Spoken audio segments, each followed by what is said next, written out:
Welcome back, everyone, and welcome to our Hackertech 2022 webinar series brought to you by Jewel Digital Ventures and 1337 Ventures in partnership with ASNB. For this session, we have with us Aidi Izham, the Executive Director and Chief Executive of Raiz Malaysia. Aidi is the Chief Executive and Executive Director of Raiz Malaysia Sendirian Berhad since the establishment of Raiz in 2018. He brings with him 17 years of experience in the wealth management industry in both retail and institutional. Prior to joining Raiz, he used to work with Telekom Malaysia as a professional engineer for 7 years. While working, he has garnered much interest in the wealth management industry and decided to make a jump in 2011 to a boutique wealth management company before joining PNB in 2014, and subsequently being seconded to Raiz to champion the micro-investing initiative as part of PNB's digital business strategy. Aidi graduated in electronic engineering degree from Multimedia University Cyberjaya and has obtained a master's degree in Islamic finance from the International Centre for Education in Islamic Finance. Aidi is a Securities Commission Malaysia Capital Market Services license holder and also a certified financial planner. If any of you have any questions, please feel free to leave them in the Q&A chat box on the right-hand side of your screen. Without further ado, let us welcome Aidi on stage.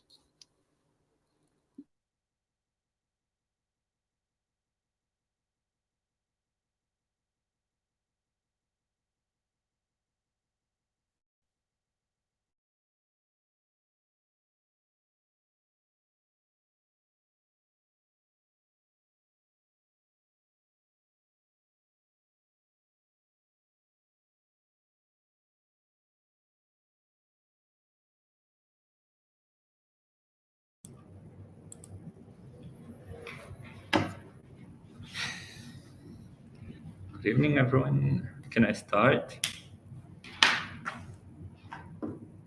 Right, great. Assalamualaikum and good evening, everyone. It's great to have everyone here, and thanks, Jewel, for inviting me for this session. A quick introduction about Raiz and what Raiz is doing. Raiz is a licensed digital investment manager by the Securities Commission Malaysia. To do what? Basically, we help people to save and invest using a small amount of money via our micro investment platform.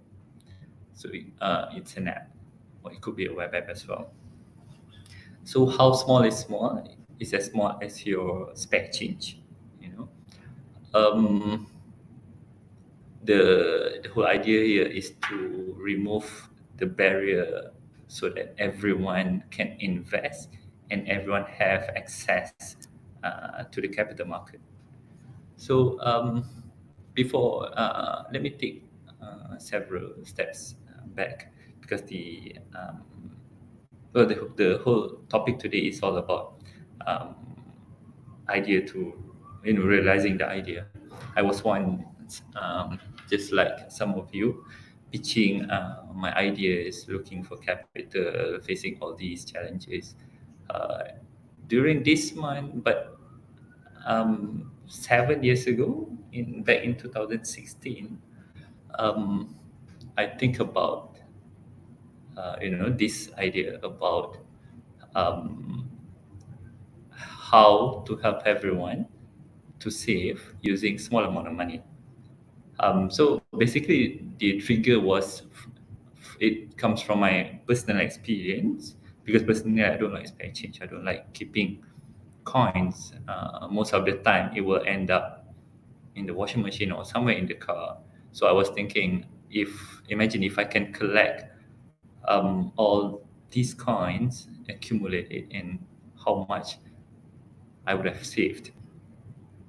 So that is one. Secondly, also it comes from what is surrounding me at that time.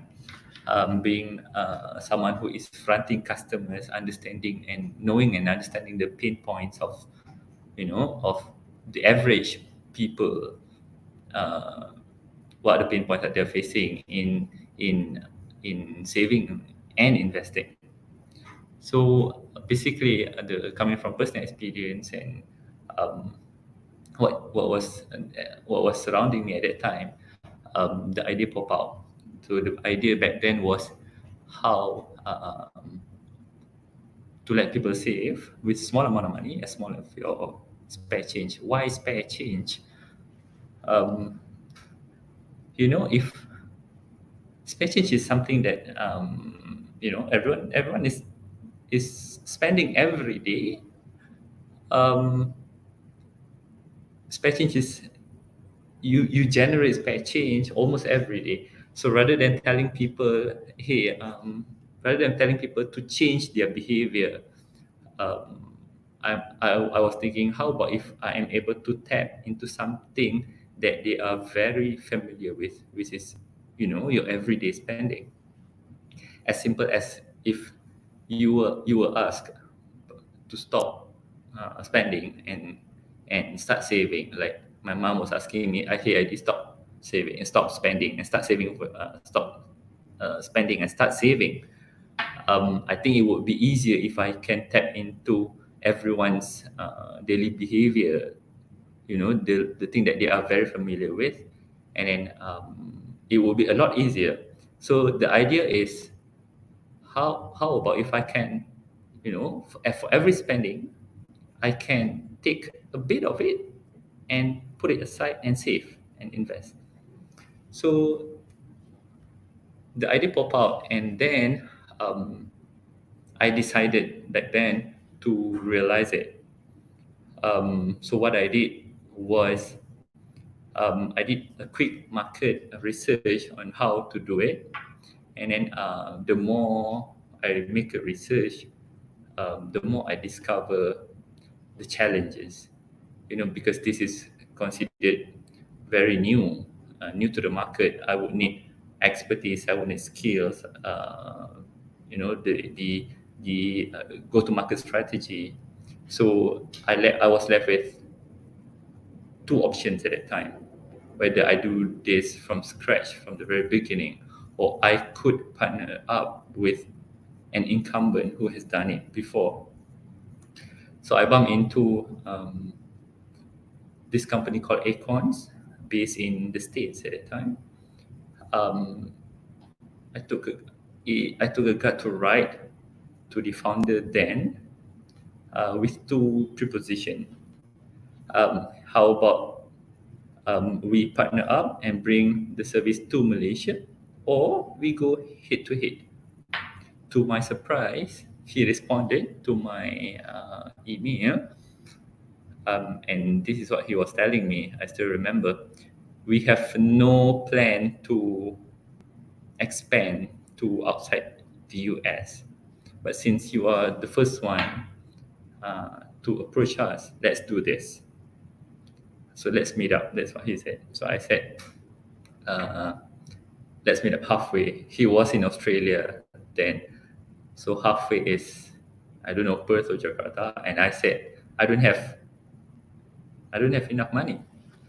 Let's meet up in Singapore instead. And he said yes.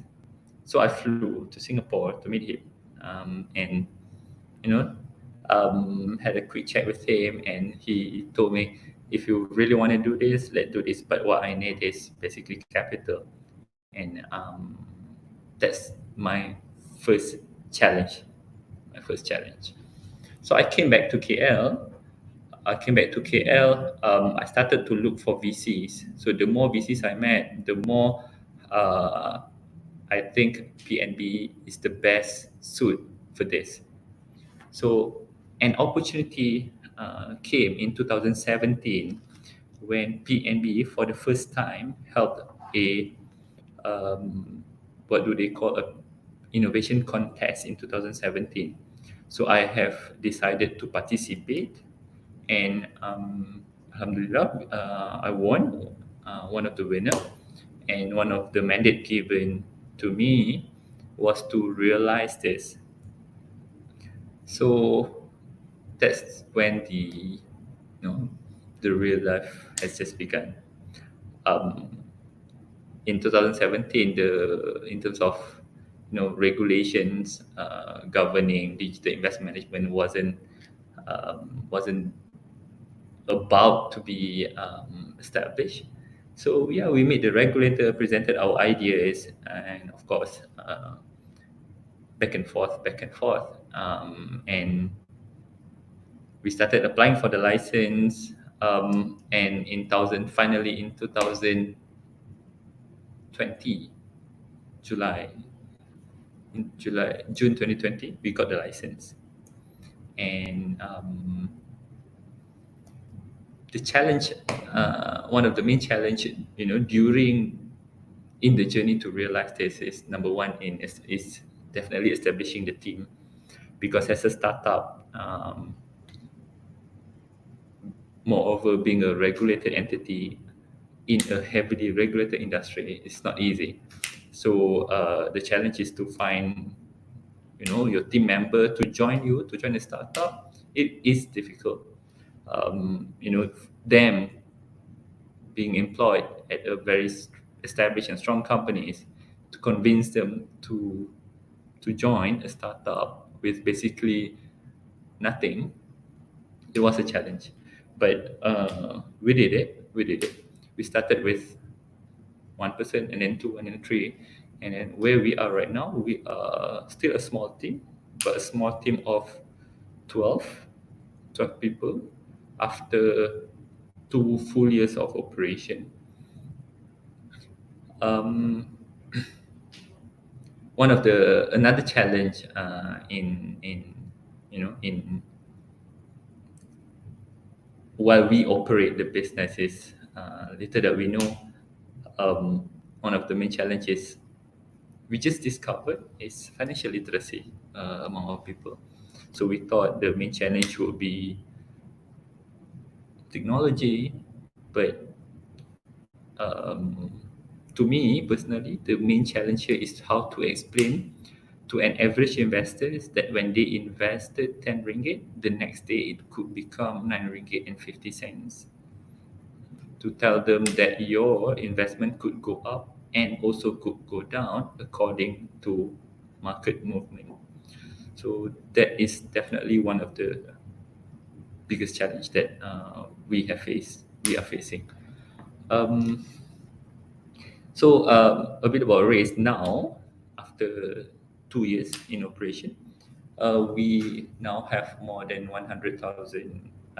We have more than 600,000 downloads. In terms of number of account opens, we have more than 250,000 accounts open. And in terms of client actively using us, we have more than 100,000 clients. In terms of asset under management, we are managing fund under management of about 40 million ringgit. In terms of demographic of our customers, very much skewed towards the left. Definitely Gen Y, Gen Zs. They were people of age 18 to 44 constitute about more than close to 90% of our customers. So in terms of products, we have evolved from the minimum viable product. Now we let customer to save and invest, not just using your spare change. They can also save. They can also set recurring amount as small as 5 ringgit, as frequent as daily, like 5 ringgit daily, or weekly or monthly, with just 2 clicks. And they can cancel it anytime they want, instantly. You don't need to wait for days or weeks to set up your recurring investment or even to cancel it. You can set it up, you can cancel it instantly. And you can also do one lump sum investment also with just 2 clicks. And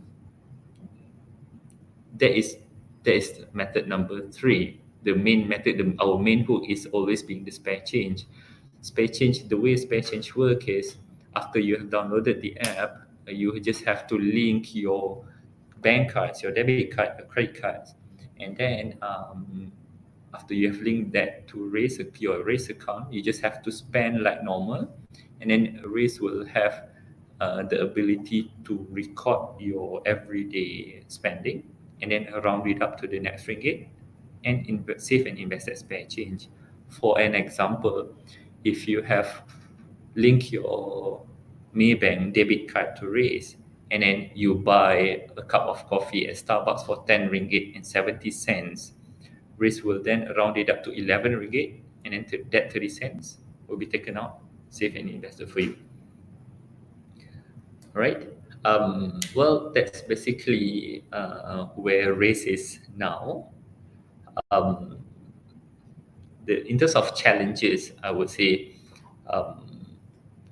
still Raiz is operating in a heavily regulated industry in a capital market. So the main challenge is always, how to things like managing scam, educating people out there, especially the average people on the street. The average people, I'm talking about people on the street, how to save, not even how to invest yet, but the first level of it, how to even start your savings. So what we are inspired to do to make sure everyone to kickstart that savings habit, so that they can keep the momentum going, and then they can get used to it. And then of course, as we have onboarded them, we would want to grow with them as we introduce more and more sophisticated products. And also would like to share, Raiz has just launched a new product to further strengthen our value proposition in linking savings to spending, what we call Raiz Rewards. Raiz Reward is just like a cashback, where, say, you shop at Shopee or Lazada through Raiz. Raiz will be able to know what is your purchase made.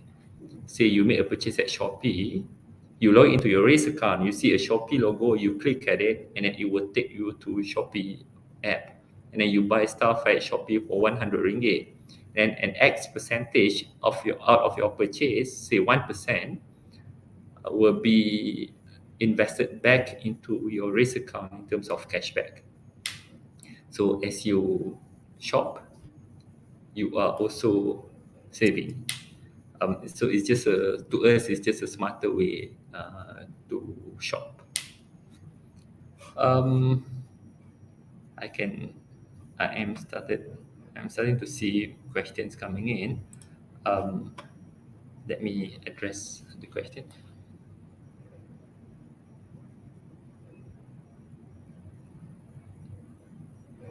From TC Pen student, USM Penang, what is the point of attraction in that fintech industry that resulting you in making a jump into it after being an engineer for 7 years? It's not very good question. It's not really a point of attraction in fintech industry that has made me, to make that jump. It's more about, to me, the pleasure of being able to help people, especially the average people out there, and to give an impact. Uh, you know, Basically making an impact.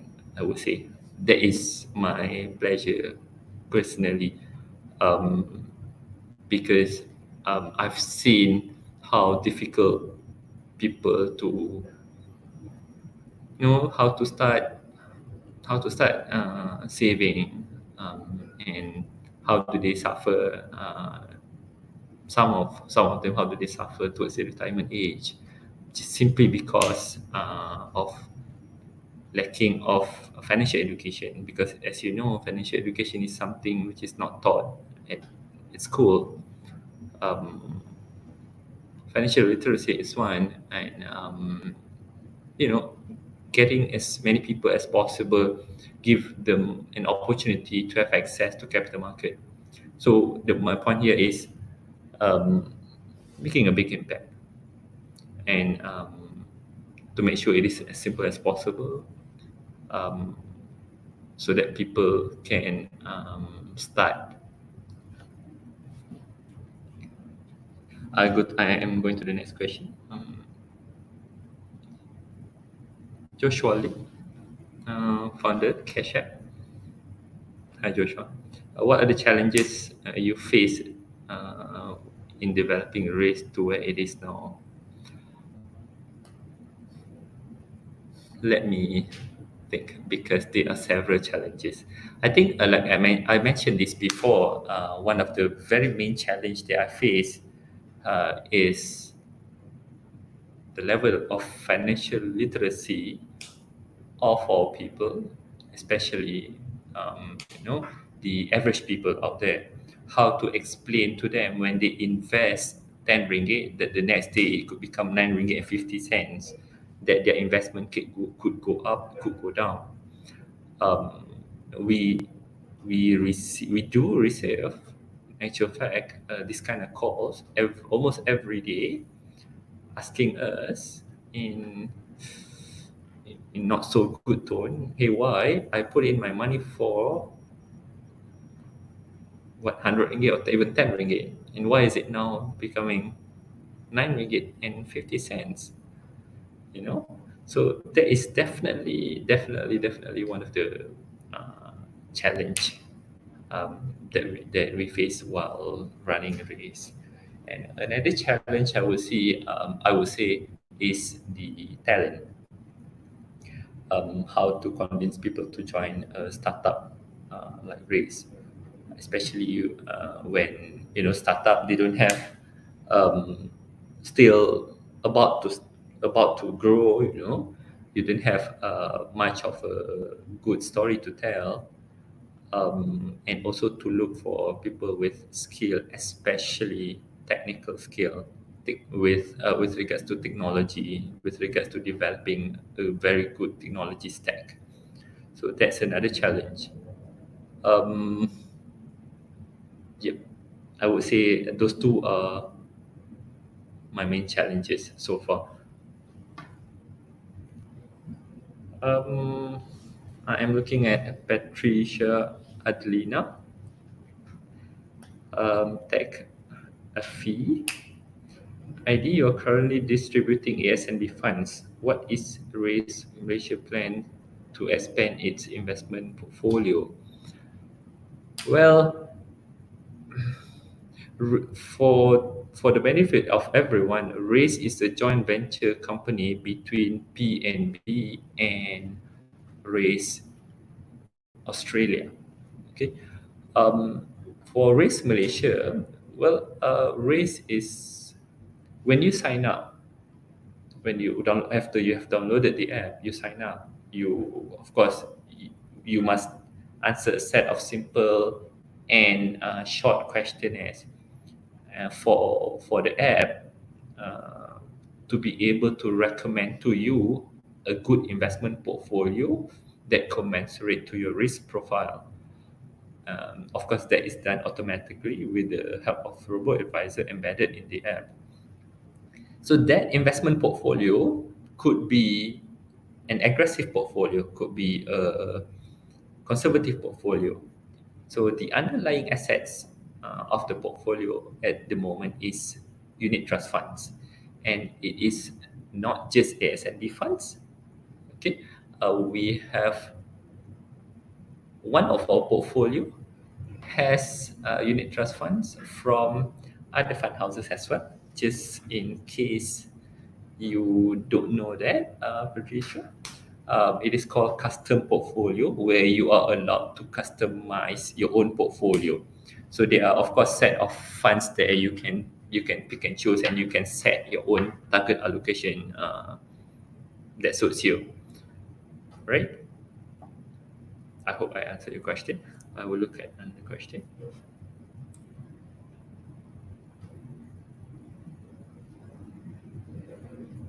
From Ryan Chan, founder Finex. For a startup to obtain a regulatory license, especially related to BNM, what would be the best approach? Wow. Okay, I will speak from Raiz point of view.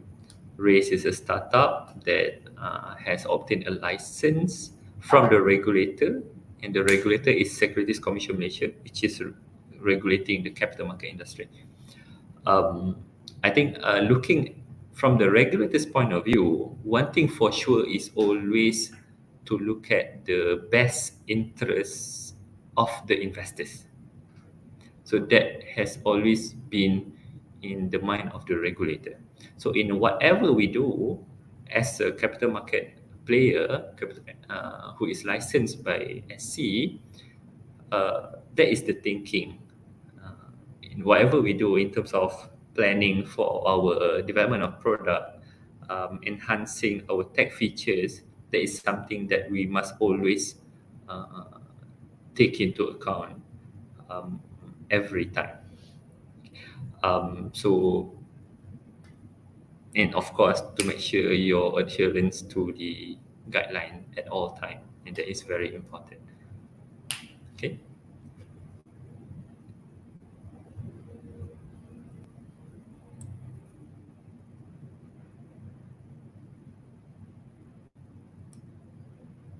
Wow. From Chin Tat Teo. Could you share more experience on when you are dealing with the regulator for the licensing stuff? Um, Again, from my personal point of view, personal experience, I had a good experience with the licensing stuff. Um, but of course, it's not all good stories. But I would say when they come to you hard, there's a thinking behind it, and that is to always keep investors' interest in mind. So now, if I sit back and relax, look back, I kind of understand why they are hard on us. Well, not to say hard though, but they would challenge everything in terms of they will look at everything, your especially your business plan, and especially in business plan, and what are the value proposition that you are bringing to the market. And I would say they are very accommodative, very supportive. um, yeah, but after cold blood, sweat, and tears, we finally got the license, and it's a very good experience that we've had with the regulator.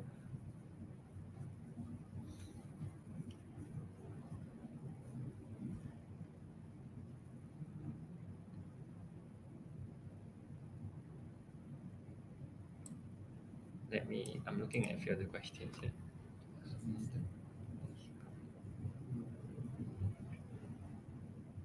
From Calvin, when preparing the business plan to be presented, what were your main focus areas or points to help convince bigger stakeholders? I think if you're talking about stakeholders, there are several stakeholders involved, especially the regulator, um, your potential customers, your shareholders, etc., etc. The main focus area is, of course, the value proposition that you are bringing to the market. What are the benefits that you are giving to the people, especially Malaysians? Yes, those two um, are very important, I would say, to come up with a business plan, especially when you're presenting it to the regulators like TSA. Hope I answered the question, Kelvin. And you can always ask me, Kelvin, next time if you have any further questions. Yeah.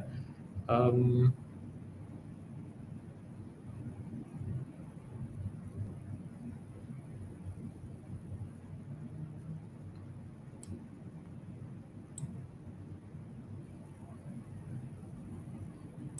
from TC Pens, yes, I've been in. Hi, Aidi. Since you touched upon the lack of financial literacy among the general public, in your opinion, what are the few ways do you think financial industry can be applied? Financial literacy can be applied to alleviate such problems. I think there's more. They are more than financial literacy. Um, Please do not forget, they are also a language barrier. When we started Raiz, everything was done in English, in a in an investment term. So we realized most of them they don't understand.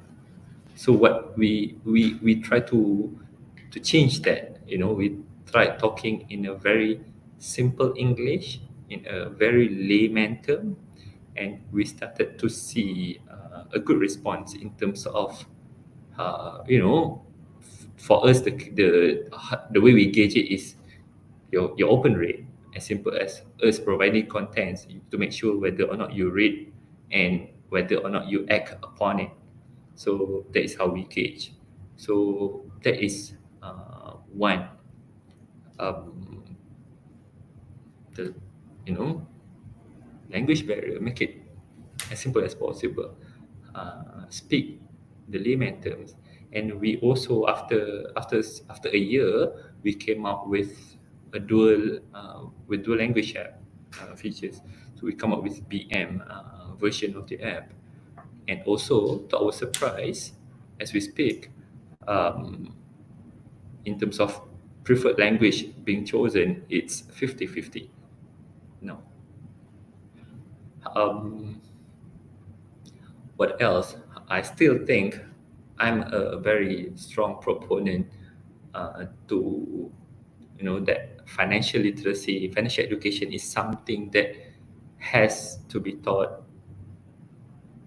at school, not even at school, at university. It has to be we have to start early, not after you have earned your first salary. No, not something that you learn yourself. No, it has to be taught.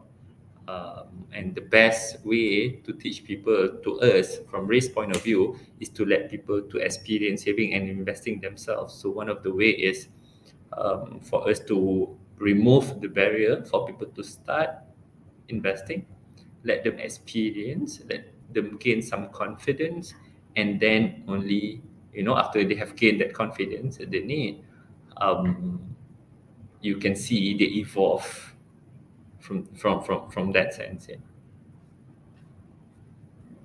Okay.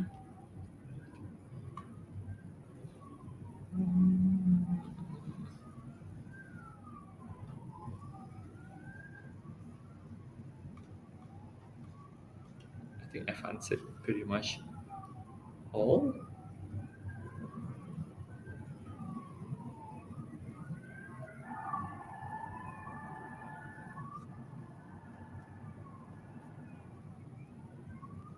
Sorry, I have one question here from Said Muhammad Azhar, Forex Express. How you create the system?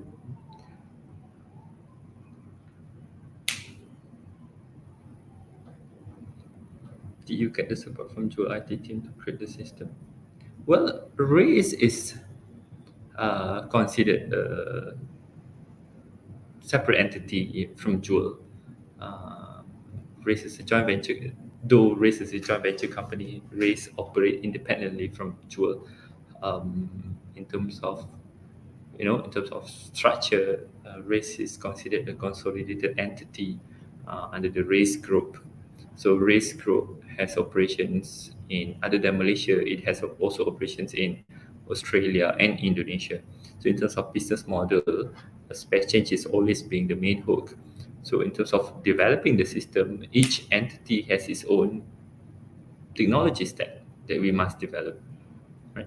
So the main challenge here is, of course, to develop the tech stack and to get the right talent that has the required skills and knowledge to develop such.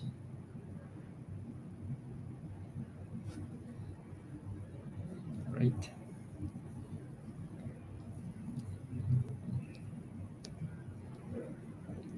Yep. I've answered all. Okay, I've answered all. If All I, right. yeah, Great. Thank you so much, Heidi, for that. I think we don't have any other questions. If anyone still has any questions, maybe you can use the next 20 seconds or so. Just quickly type it in the Q&A box, and we'll wait to see if there are any further questions. Perhaps one question from me, Heidi. In your opinion, right? are you Um, allowed to ask? yes, No, from sorry, me. just kidding. Just kidding. Um, how do you envision, Malaysia's fintech industry to be like in the next 5 to 10 years or so? What is your vision for fintech in Malaysia? Wow. Uh, Again, and this is always my personal view. Um, we don't want, well, we wouldn't want to see people to flood the market. Hence, if you go to the regulator to apply for license, they are being very particular about it to make sure every time when you come on board, you are bringing something new to the market and what is your strength. So that is very important to me. What I anticipate will happen, don't know, 3, 5, or 7 years maybe. We will see a lot more players, which is, to me, that's beautiful.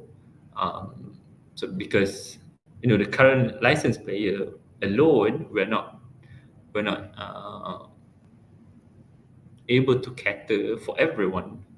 Um, Especially Malaysians from all walk of life um, that needs we need new player in the industry definitely, but bringing different value proposition, bringing something exciting to the market, to the people, to at least to entice them to be engaged, right? So yeah, we welcome more and more players. Uh, we complement each other definitely. Me myself have a very good relationship with my peers, I would say. Yep. Great. Thank you so much for that, ID. And I think we actually have a few more questions here from Ryan and Joshua. Would you like to take a look?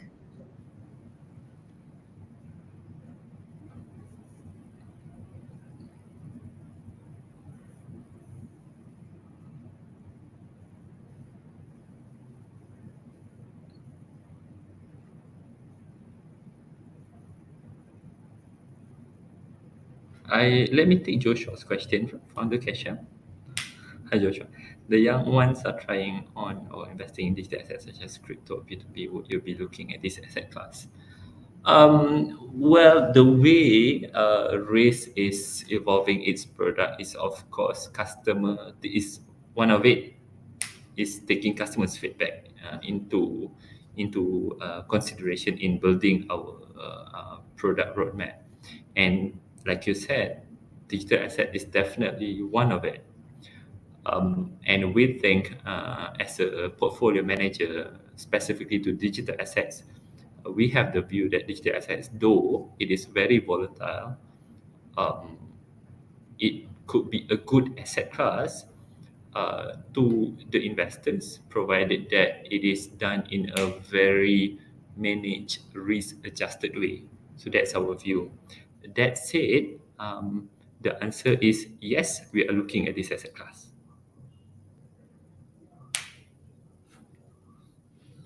Okay. Great. Thank you so much for that, Heidi. And maybe just to wrap all of this, the whole conversation up with one last question, right? Is Raiz planning to go regional? Uh, Sorry, it's not really a question that for me to answer, because as far as I'm concerned, I'm the country head of Malaysia. Um, but maybe, I don't know. It's always up to the shareholders. Got it. Thank you so much, Aidi. I think that comes to the end of our session today.